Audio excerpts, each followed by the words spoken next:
বুঝতে পারছস? তুমি কি বলতেছো?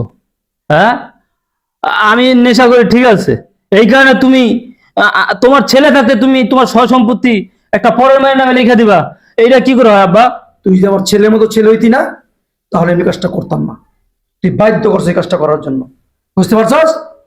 আর চিল্লাচিল্লি করবি না আমার বাড়ির ভিতরে। আব্বা, এবার কি? বাবার যা বলার বাবা বইলে দিচ্ছে। বাবার কাছে শুনতে চাইছিলেন না আপনি? আমি বুঝতে পারছি, তুই আমার আব্বার কানে কুবুদ্ধি দিছিস, কুপরামর্শ দিয়ে আমার আব্বার জায়গা সম্পত্তি বাড়ি গাড়ি সবকিছু লিখে নিছিস আমার এই সম্পত্তি থেকে বঞ্চিত করার লেগা। আমি বুঝতে পারছি। আপনার যা ভাবার আপনি ভাবেন, আমার কোনো সমস্যা নাই। তবে একটা কথা মনে রাখবেন, যদি আমার বাড়িতে থাকতে হয় তাহলে আমার কথা শুনে আপনার চলতে হইব। আপনি আজকের পর থেকে আর কোনো মদ খায়া এই বাড়িতে ঢুকতে পারবেন না, কারণ একজন নেশাখোরের এই ভদ্রলোকের বাড়িতে কোনো স্থান নাই। আর আপনি যদি আমার কথাগুলো না মানতে পারেন, গেট খোলা আছে, বের হয়ে যাইবেন। তুই কইলে হইলো?